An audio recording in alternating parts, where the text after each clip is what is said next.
Alam niyo yung isang bagay ay hindi pumapayag si Lord, pero ginawa natin. Naranasan niyo na yun? Hindi pa, no? Kasi mga banal kayong lahat.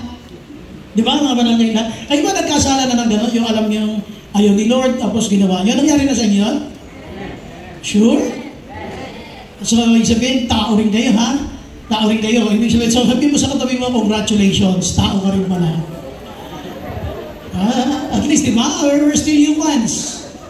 Tayo ay nagkakasala pa rin, tayo nagkakamali pa rin. Pero sa inyo palagay, kapag nagagawa natin yung ayaw ni Lord, ano kaya ang pakiramdam ni Lord? Ano sa palagay ninyo? Katulad na lang ng isang magulang. Ayaw ng magulang yung ginawa ng anak. Ano sa palagay niyo, mga anak, ang nararamdaman ng magulang niyo? Kapag, ano nararamdaman ng magulang? Nasasaktan. Ano pa? Nalulungkot ako. Alam niyo pala, ba't pa yung nagagawa niyo yan? Yan ba, inuulit niyo ba? Naku, hindi na sila bigla sumagot. Alam niyo palang nasasaktan, alam niyo palang nalulungkot, ba't inuulit? Sabihin mo sa katabi mo, ba't mo inuulit? Alam mo lang palang masasaktan eh. Alam mo lang palang malulungkot. Alam niyo sa Bible, meron ganyan. Sa Bible kasi ay, alam na alam ninyo kung saan pumanig si Judas. Kanino pumanig si Judas? Doon sa mga aaresto sa kanya o sa panig ng mga disciples ni Jesus? Kanino siya pumanig? Sa mga aaresto. At ang term na ginamit ng Bible, he was a traitor. Kumisan ganun din tayo sa Panginoon. Tayo ay nagbibigay ng lungkot, nagbibigay tayo ng damdamin sa Panginoon na hindi maganda sa pamamagitan ng ating mga ginagawa na ayaw niya. Amen?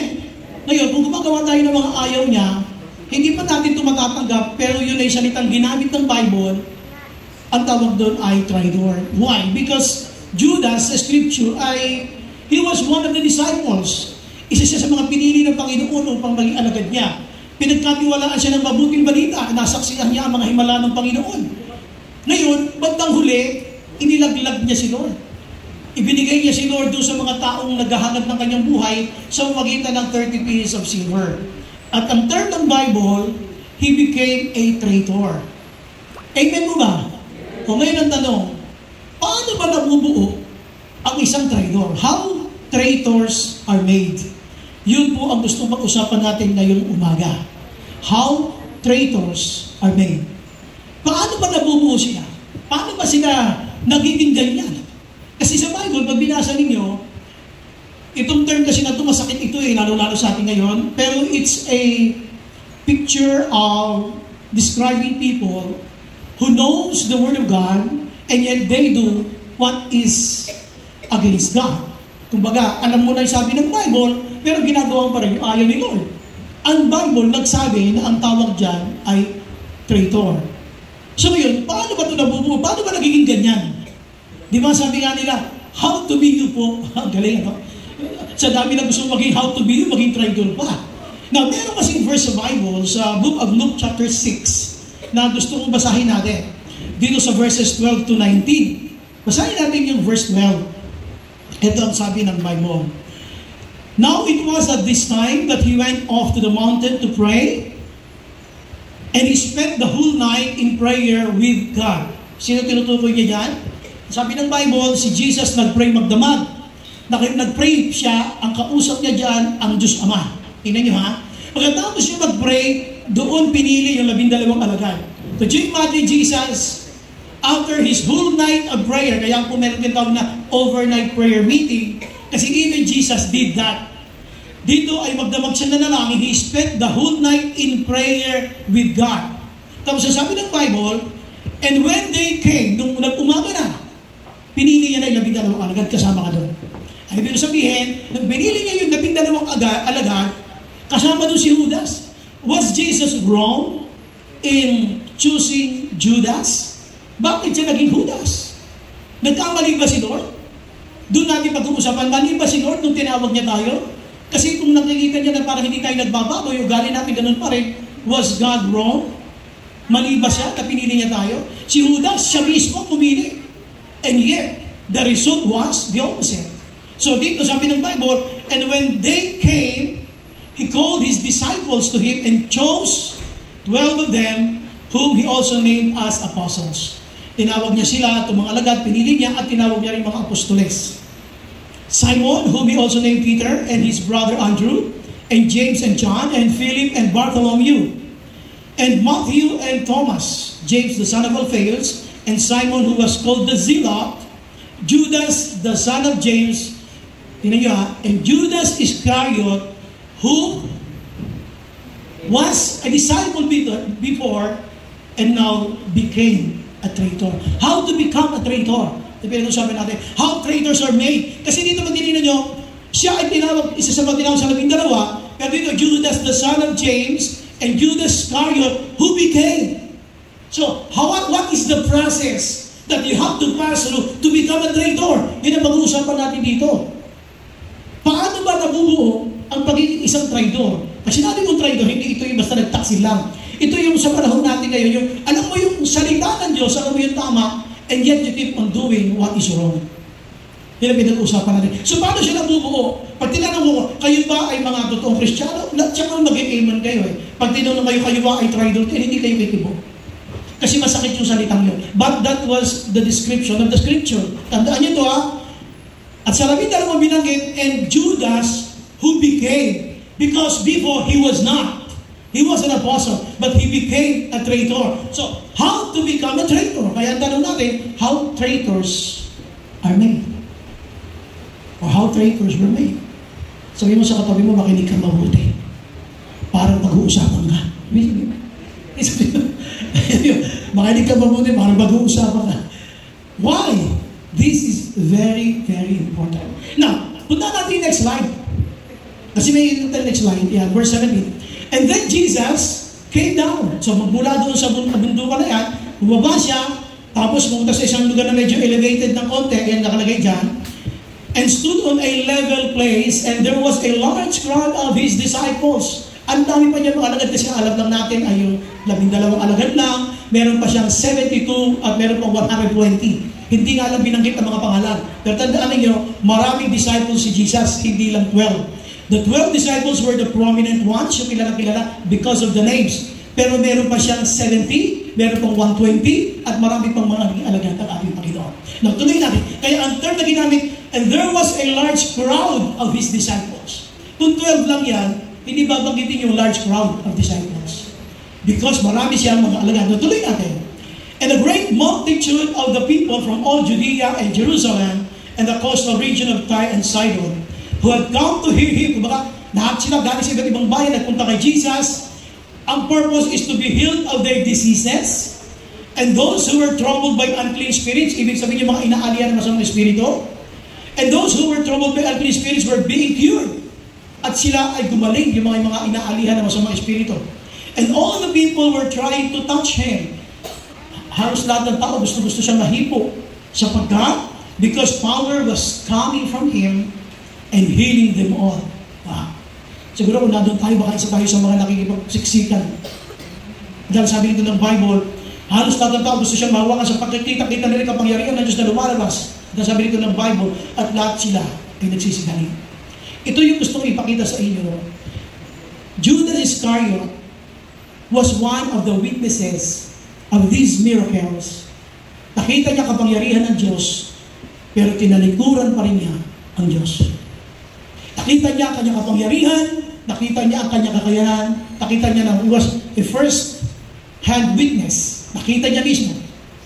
Pero tinalikuran niya ang Panginoon at ibinenta sa halagang 30 pirasong pilak. Maraming Kristiyano ganyan. Alam mo na, sa maraming karanasan ng buhay Kristiyano mo na si Lord ay nagpakita ng kanyang kapangyarihan. Maraming beses siyang nagpakita ng kanyang kakayanan. Pero dumarating sa point, pagdating sa pilian, si Jesus talo. Maraming beses talo si Jesus sa pilian kasi ang nananalo yung gusto natin.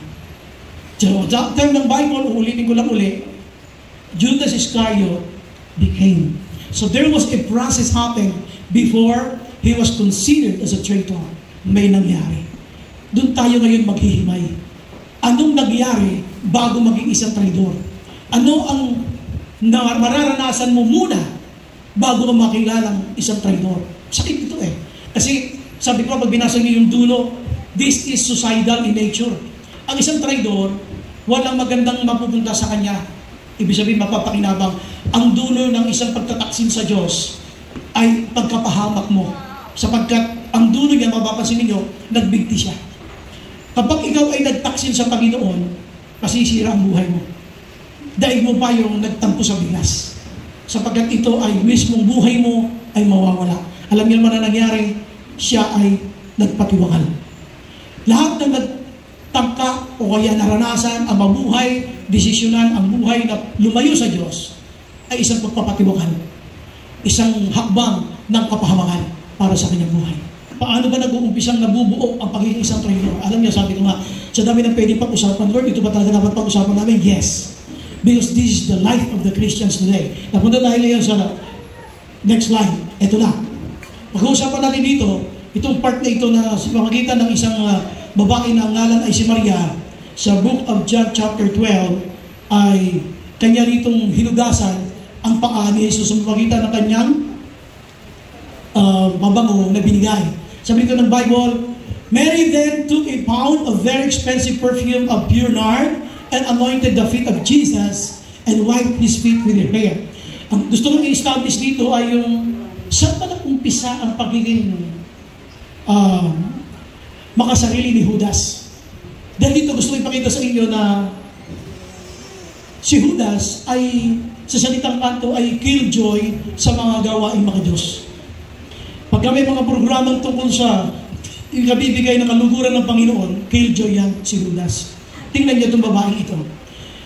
Isa sa mga istorya magpapakita dito ay yung si Maria, sabi ng Bible, ay meron siyang very expensive perfume na pure nard, tutawagin, and anointed the feet of Jesus and wiped his feet with her hair. Question, bakit siya tinawag na very expensive perfume? Ito po kasi halaga ng pure nard na babango, ay higit pa ito sa isang taong sweldo ng isang nagtatrabaho sa panahon nila. So ganun siya kamahal. So kaya nasabi dito ng Bible, and the house was filled with the fragrance of the perfume. Kumbaga, nung ito ay ginawa ni Maria, yung buong kabahayan ay napuno ng bango at umamoy. Kaya lang, yung dumating na nga, yung pagiging natural ni Judas, siya ay pumalag. But Judas Iscariot, one of his disciples, the one who intended to betray Jesus, kumbaga, ang sabi niya, siya kasi ay umangal. Sabi niya, bakit ibinuhos lang yan ng ganyan? Dapat siya ay ibinenta na kahit man ng 300 dinaray. Alam niyo, noong panahon na yun, dinaray was equivalent to 81 pesos. Kung lalagyan mo siya ngayon ng equivalent na yun, malaki na. Noong unang panahon, according sa kanilang background, noong panahon na ito sinabi ni Judas, ang equivalent niya noong panahon na yun, 81 pesos ang kanya equivalent. Kaya napakalaki ng halaga niya noong panahon nila. Ngayon, ang sabi dito ni Judas, sabi niya, bakit hindi pa yan ibinigay na lang sana sa mahihirap at nakatulong pa tayo?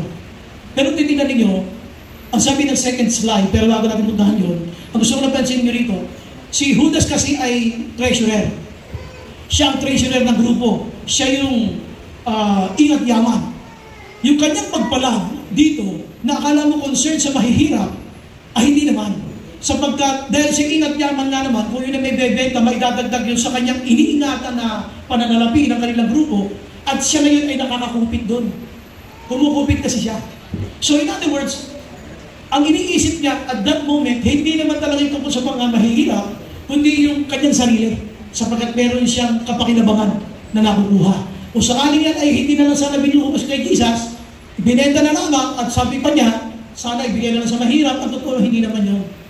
Sinabi rin niya na mamaya sa next slide, na ang dahilan niya, kaya niya sinabi yun, sapagkat gusto niya pag binenta yun, mapunta sa kanya, kasi siya nga ingat yaman, at yung pera na yun, madudugutan niya, sapagkat siya ay treasurer. So anong iniisip natin dito? Una-una, ang magandang mapapansin nyo dyan, yung pagiging makasarili ni Judas. Yung, kung tawagin ko yan ay yung individualism, yung sarili lang ang iniisip. Yung pakinabang niya lang ang iniisip. Wala siyang talagang pakinabang doon sa mga mahihirap.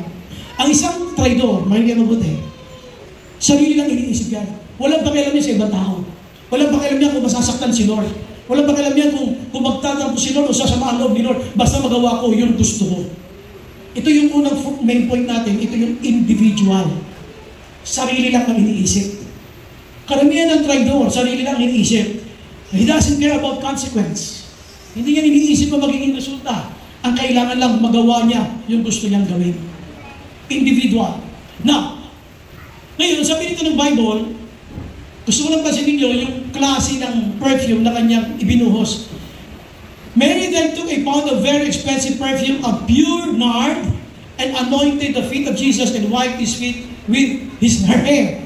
Ngayon, butin niyo, ang term ng Bible, yung ipinampaligo niya sa paa ni Jesus ay very expensive. Alam niyo, pagka may mga okasyon tulad halimbawa ng birthday ni Mrs. ko, isa ng Valentine's, nagbibili na yan bago dumating yung petsa. Huwag mo yung ako bibili ng bulaklak ha. Gusto ko yung kabigas. Nagbibili na siya. Eh, siyempre, kung may kakayanan ka bumili ng bulaklak, di bumili ka. Eh, bisa nakikita niya yung presyo. Eh, kung bisa kasi tinatanong ko yung presyo eh. Sabi niya, ang mahal nito kung binili mo na lang ito ng bigas. Alam niyo mga nanay, gano'n eh. Alam niyo, sasabi ko na lang sa kanya, alam mo, sabi niya, mahal-mahal nito, sabi ko sa kanya, walang mahal-mahal pag mahal. Pumalakpak naman kayo. Sabi sa kanya, walang mahal-mahal pag mahal. Ito yung sinasabi ko na ginawa ni Mary.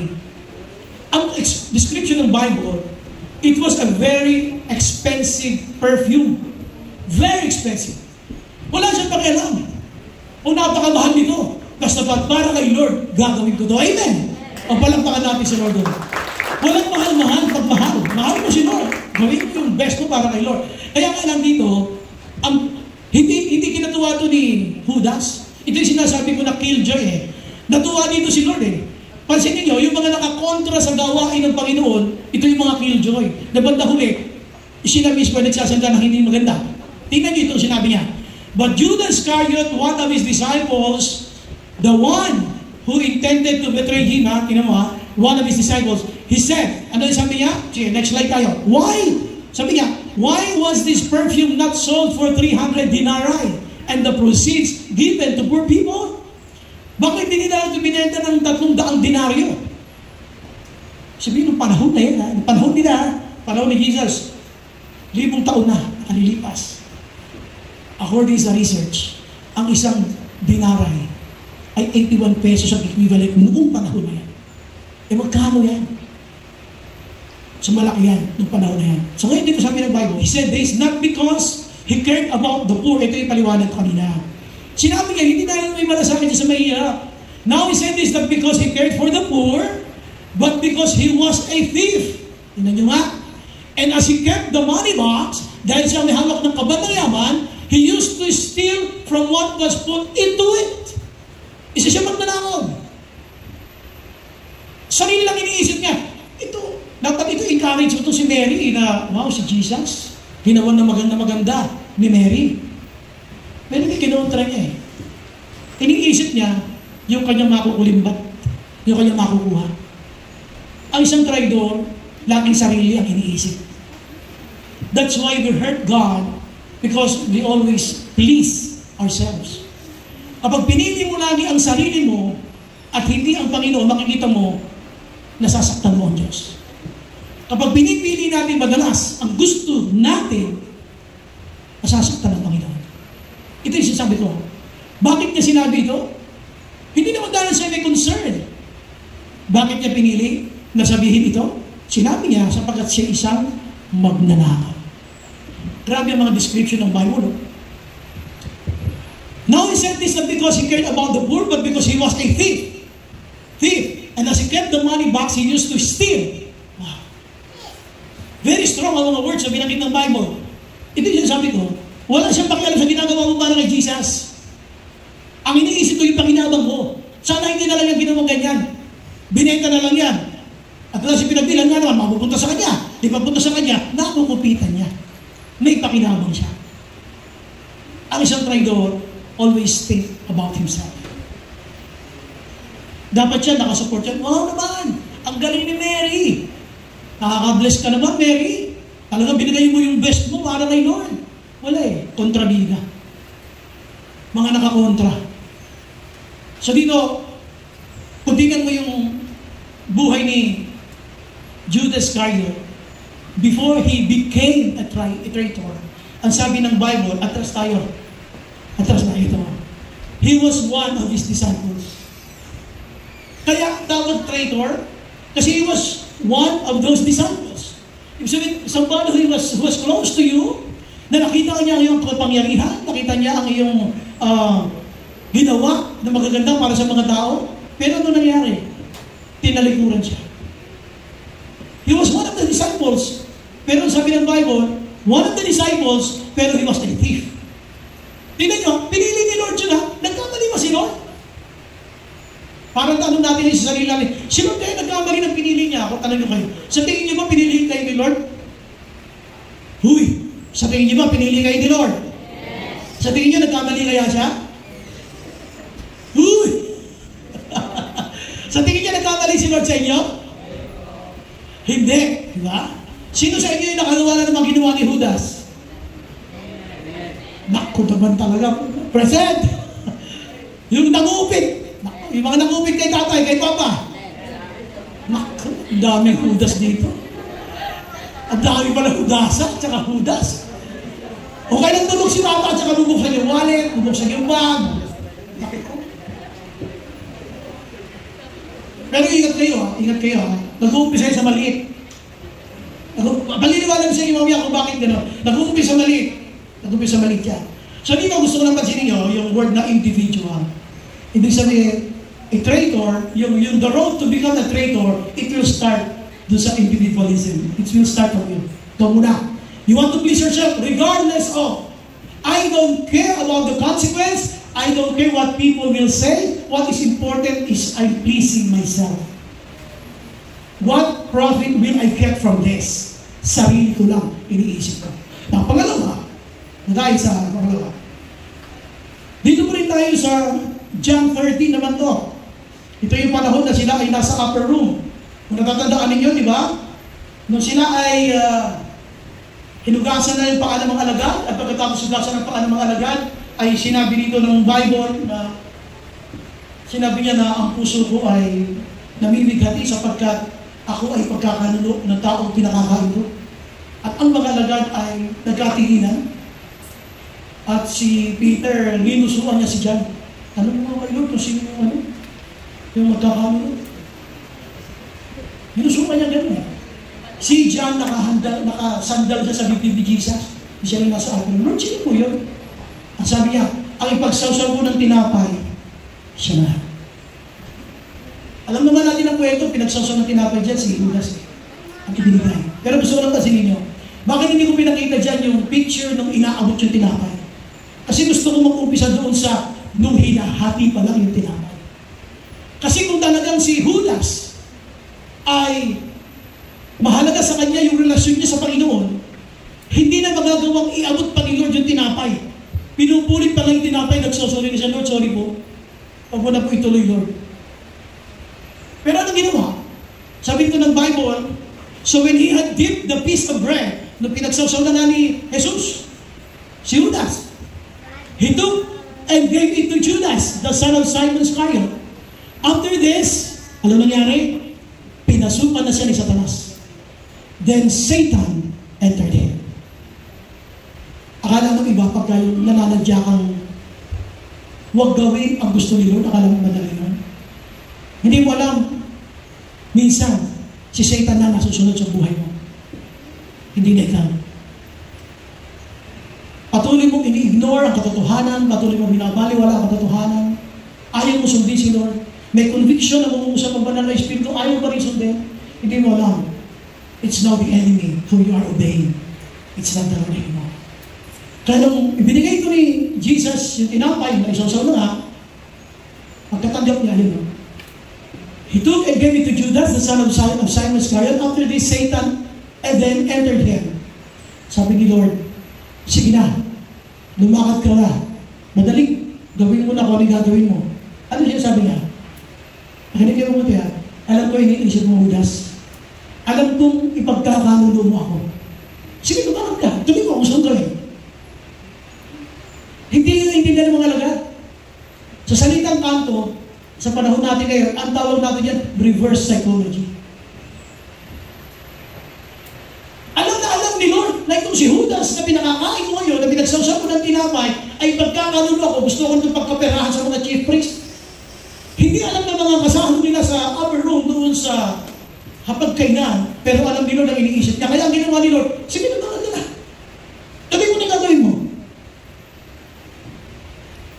Lumakad ba si Judas? Lumakad. Ito'y tinatawag ko sa number 2, na intentional. Ang isang traidor nananadya. Ang isang traidor nananadya. Alam niya na very strong ang conviction ng Holy Spirit, anak, don't do it. Kinumpronta ka na ni Lord eh. Hindi ka pa rin talaga napagbago. Sabi mo, sana man lang nung hinahagi pa lang ang tinapay ka, no? Hinahagi pa lang ang tinapay, bago pa lang isaw-saw yan. Dapat dyan, kung talagang gusto mo magsisi, nagsisi ka na. Dapat nakaramdam ka na dyan ng guilt feeling. Dapat hindi mo na yan tinuloy. Pero tinuloy niya eh. At ang sabi ng Bible, kinausap pa siya ni Lord. Pinakamatindi yun. What you are doing, do it quickly. Sige. Wala na kayo, lumakad ka na, gawin mo. Alam ko kung ano iniisip mo. Alam ko, ang plano. Bisa alam natin, hindi alam nila iniisip natin. Pero lumakad siya. Kahit gabi na. Nanadya. Ang isang traitor nananadya. Kahit alam niya masasaktan si kapatid, si brother, si sister, o kaya yung kapitbahay niya. Wala siyang pakialam doon sa consequence. Basta kailangan masunod yung gusto niya. Tanongin mo yung katabi mo, ikaw ba yun? Siyempre, hindi mo sabihin, ako yun. Ha? Pero gusto ko sabihin dito, yung kinukonvict ka na ni Lord, sige anak, sige, gawin mo yan. Alam niyo, isang sa mga tatay, sa mga nanay natin, di ba, sumusunod tayo eh. Maalis ako ha, kasi nilakad kami ng mga kaibigan ko. Ano ba? Maglaba ka muna dyan. Hindi may lakad kami. Sige ka na, lumakad ka. Sige, lumakad ka. Kasi nalakad pa rin talaga. Nalanadya eh. Isa naman, sige naman, wag na, kasi maglalaro pa pala ako. Sumusunod eh. Parang hindi yun eh. Hindi lumakad na gawin yung gusto mo eh. Kung gusto mo sa ni Judas, stop na siya dyan eh. Baka hindi na nga siya nakausap dito ni Lord eh. Hinahati pa lang yung tinapay, alam na alam ni Judas sa kanya ibibigay. Alam na alam sa kanya ibibigay eh. Sa kanya nakabot yung tinapay, tanong yung matalo, nakabutan ka ba?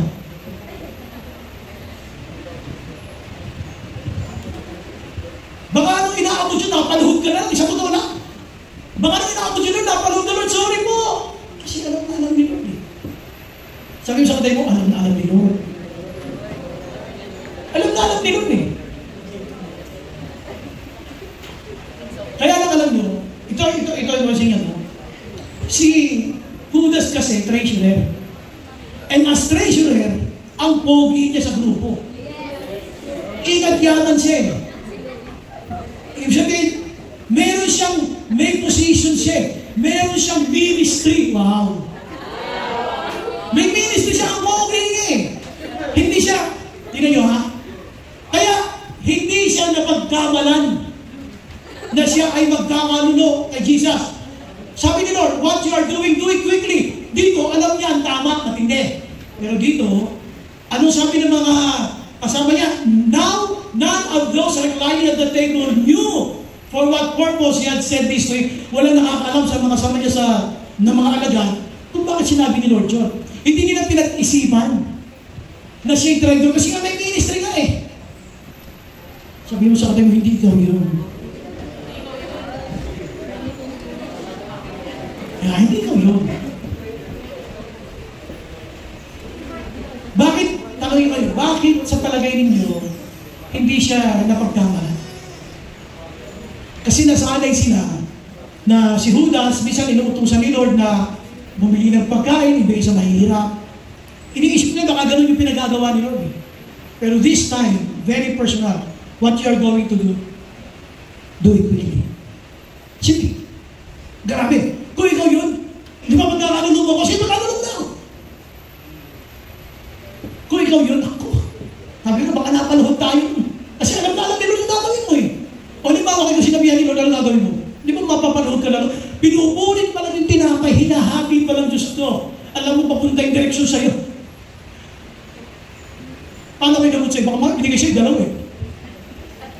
Baka dalawa binigay sa'yo eh. Eh bakit kasi? O sa susunod na gagawin mo kasalanan. Tingnan una, tingnan pangalawa. Pero dito sabi ng Bible ay walang nag-isip ni naman. Sapagkat lahat sila ay iniisip, may ministry to, ingat yaman to eh. Kaya hindi to gagawa ng masama. Di nila alam. Nilaglag nitong si Judas ang ating Panginoon. Ay, puntahan nyo yung next slide. For some, we're assuming. Yan, yung mga assuming. Biblical pala yung assuming. Assuming ka. Biblical pala, no? For some, we're assuming, iniisip ng iba na baka na, since Judas kept the money box, that Jesus was saying to him, o buy the things we need for the feast, o gamitin mo yung, bumili ka ng mga kailangan natin sa piyesta, sa pista. O kaya naman, bumili ka ng mga pagkain ng mga mahirap, it was to give something to the poor. Yun ang iniisip. Maganda ang iniisip ng mga kasama niya sa kanya, pero si Judas, ang sama ng iniisip niya kay Lord. Ito nangyari, dinayabot na. Naabot. So after receiving the piece of bread, he left immediately.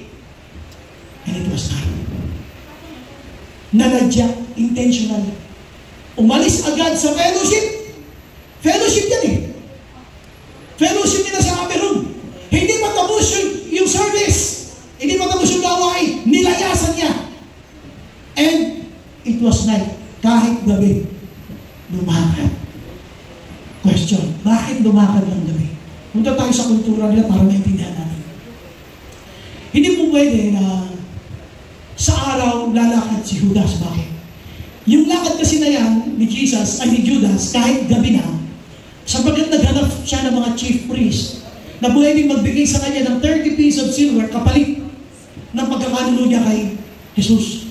Hindi pwede na isang araw yung mapapansin siya. Kaya siya lumakad sa gabi. Gabi niya nilakad yung kanyang kasalanan. Kaya maraming kasalanan nagaganap sa kadiliman. Kung saan madaling nandoon ang kasalanan. Hindi naman lagi, pero mas madalas. So dito, sabi ng Bible, nung ma-receive niya yung piece of bread, he left immediately. Umalis agad. Hindi matapos yung fellowship nila. Nilayasan. Ito na nangyari, and it was like gabi na eh. Pagpabukas mo na yan, ano man yan? Pero hindi siya nagpamili. Intentional. Ang isang taong, isang matinong Kristiyano, na dumaan sa proseso ng pagiging traidor, nag-umpisa ka muna sa pagiging makasarili. Puro sarili mo na iniintindi mo. Individual. And then you become intentional. Nananadya ka na. Lahat ng gagawin mo, mananadya ka na. Dito, kahit narinig mo na ang salita ng Diyos, imbis na ikaw makonvict, magbago ka, hindi ka nagbabago, nilalabanan mo ang kalooban mo at pipilitin mong gawin ang kasalanan kahit hindi na makatwiran kasi gabi na. Dapat yan. Bukas na, magpaumaga na, wala na. Most of the time, yung mga traidor ay unreasonable. Hindi reasonable. Hindi makatwiran. Kaya dito mapapansin nyo, nung inabot sa kanya yung tinabay, wala na. Alam natin na nangyari kay Judas. We have to be careful mga kapatid. Baka yung akala natin paglilingkod natin sa Panginoon ay hindi na pala tayo kay Lord paglilingkod. At sinusunod na pala natin yung gusto ng kaangay sa buhay natin. Pag wala ka ng pakialam sa iyong testimony, pag wala ka ng pakialam sa epekto sa church, pag wala ka ng pakialam sa masasaktan si sister, si brother, wala ka ng pakialam doon, ang iniisip mo lang puro sarili mo. It's about time to evaluate. Baka isang disciple, dati, now you're in the process of becoming a traitor. Tanungin mo kaya yung katabi mo, titigan mo sa mata, sabi mo, traitor ba ako? Titigan mo sa mata, sabi mo, traitor ba ako? Titigan mo sa mata.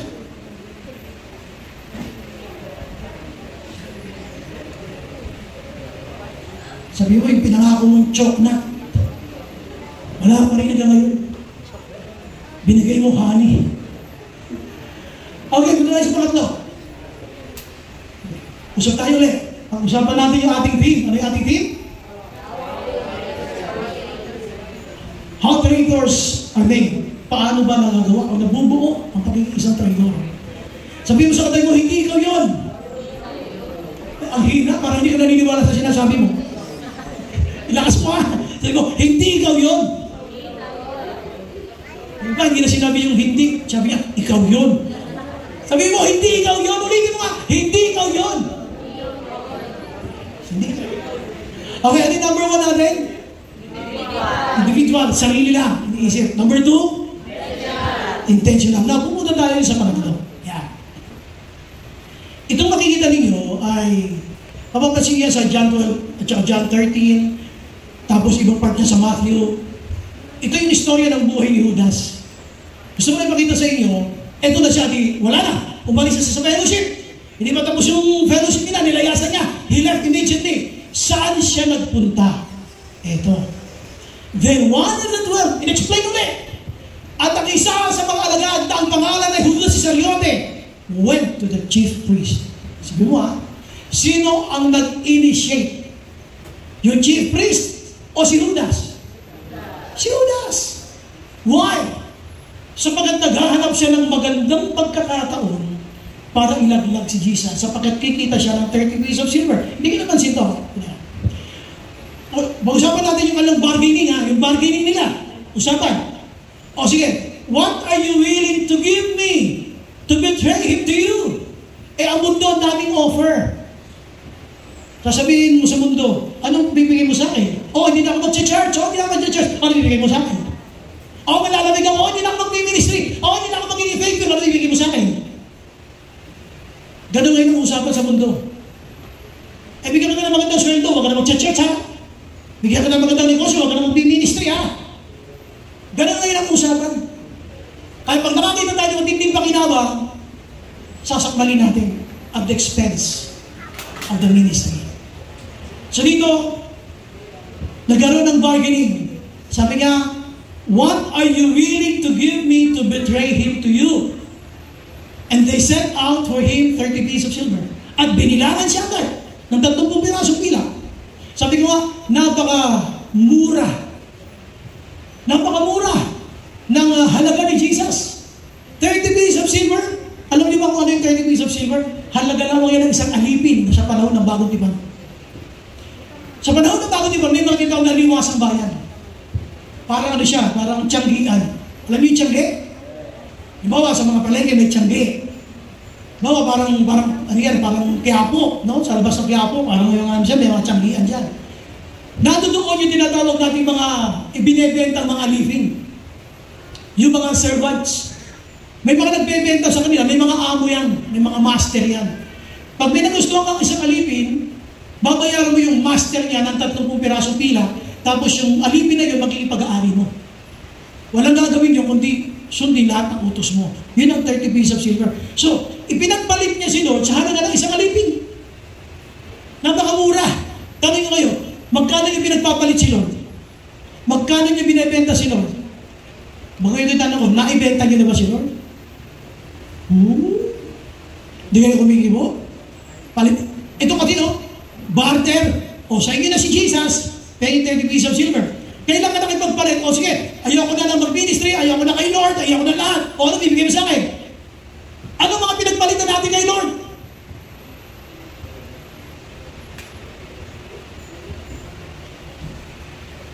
Marami. Ngayon, gusto kong pansinin ito. Magiging mabuti Tandaan niyo, ang description kay Judas, one of the 12, siya yung thief, siya yung betrayer, siya yung tinatawag ng Bible na siyang magkakanulo. Tingnan nyo, nabinagyan siya ng 30 pieces of silver, sabi ng Bible, and from then on, grabe ito at magmula noon, naghanap na siya ng, tingnan nyo, what kind of opportunity? What kind of opportunity? Good opportunity. Even the traitors can look for good opportunities. Grabe, kahit pa naman ngayong traitor, naghahanap din ng magandang pagkakataon. At dito, sabi ng Bible, and from then on, he looked for a good opportunity to betray Jesus. Tanong, naibenta ba? Naibenta. Sa halagang 30 pirasong pila. Hanggang sa dumating yung point, nung maibenta na, naghanap siya ng pagkakataon. Saan yung magandang pagkakataon na yun? Doon sa Garden of Gethsemane. Sa Garden of Gethsemane, sabi niya, yung halikan ko, yun na nga. Ano yung pangatlo? Pangatlo, instrumental. Hindi mo alam na gagamit ka na ng kaaway. Hindi mo alam na gagamit ka na ng demonyo laban sa Panginoon. He was looking for good opportunity. At ang good opportunity na ito ay nahanap niya kung kailan niya ipagkakanulo ang ating Panginoon Jesus. That's why when you go to the next slide, the traitor, na yung term ng Bible, ha? Binanggit talaga yung word ng traitor. The traitor, Judas, grabe, naka-emphasize, had given them a pre-arranged signal. You will know which one to arrest when I greet him with a kiss. Sabi niya, malalaman niyo kung sino yung Jesus na dadakpin ninyo na ibinenta ko sa inyo ng 30 pieces of silver. Sabi niya, yung hahalikan ko. Yun na nga. Why? Walang pakialam si Judas sa pagkulit kay Jesus. Ang pakialam niya lang yung sarili niya, basta siya may 30 pieces of silver, individual, sarili niya lang, intentional, I don't care if he will die. I don't care about the consequence. As long as I'm pleasing myself, I don't care about anything. Yan ang mga traitor. Kahit ang pangatlo, hindi niya alam, naging instrumento siya sa kamatayan ng Panginoon. Daming hirap na dinanas dyan ni Jesus. Lahat ng mga hirap minsan ng kalooban ng Panginoon, hindi mo alam, dulot mo. Hindi mo alam, ikaw ang may kagagawan ng lahat ng sama ng loob ng Panginoon. Hindi natin maamin yun. Pero ang term na ginamit ng Bible, the traitor, see? That's how the traitors are made.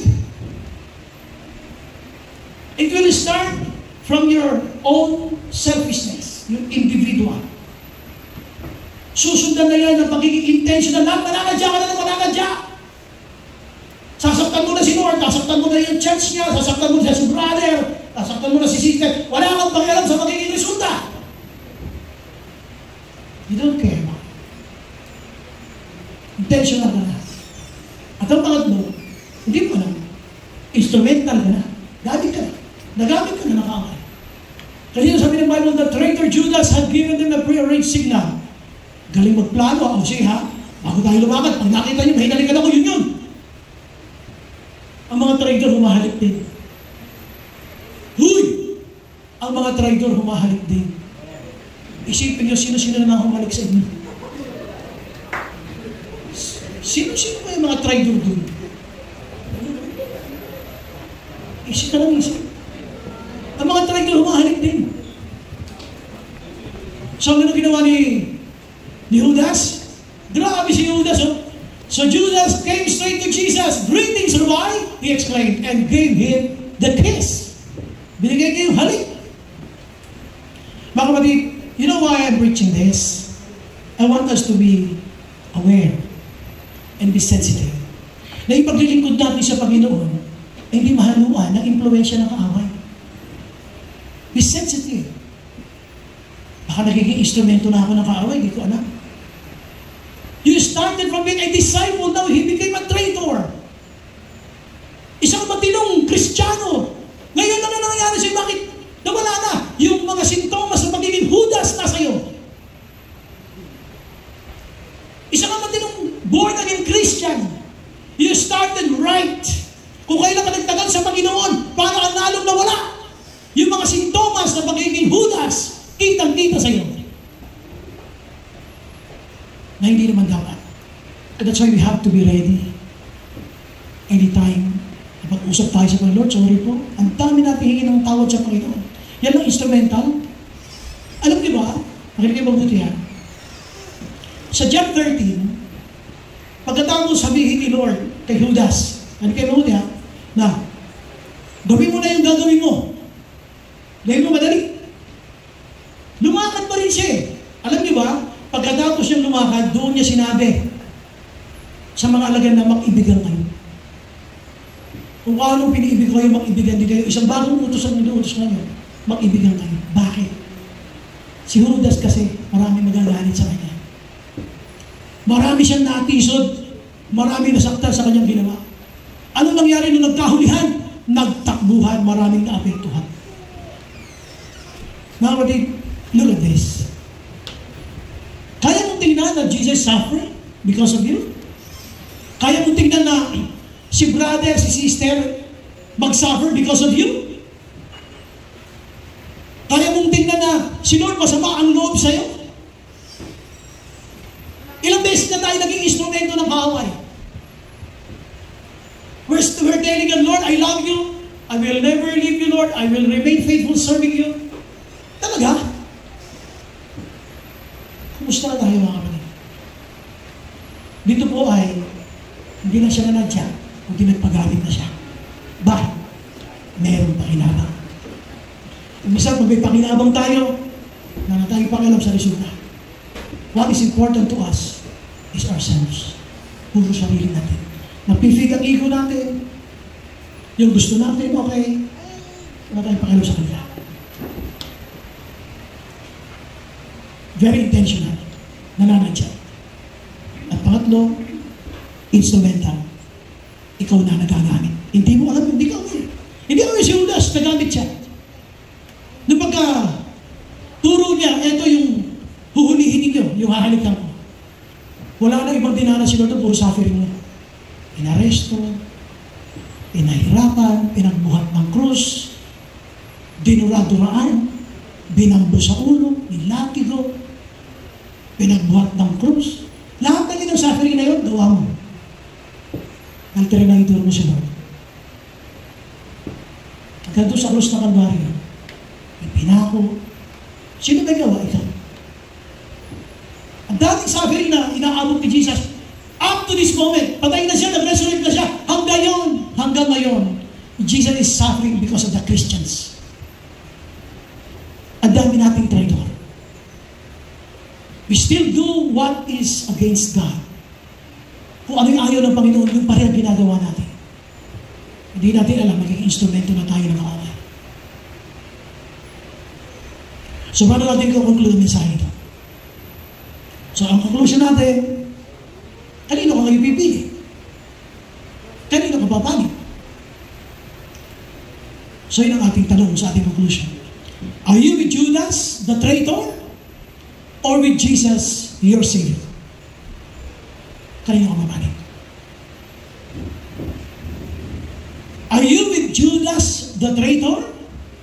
Or with Jesus, your Savior? Kanino ka papanig? Hindi, kay Jesus ako yung aming tagapagligtas talaga lang. Ginagawa mo, trabaho nito eh. Ang ginagawa mo, trabaho ni Judas. Pero sasabihin mo, hindi, kay Lord ako. He's my Savior, He's my King, He's my Lord. Ngayon po ang Panginoon umusap sa puso mo. Let the Lord speak to you. Palambutin natin ang puso natin. Huwag natin labanan na pangungusap niya. Let the Holy Spirit speak to us. Matagal na natin kinukontra si Lord sa buhay natin. Lalo na pagka hindi mo gusto mga nangyayari sa buhay mo.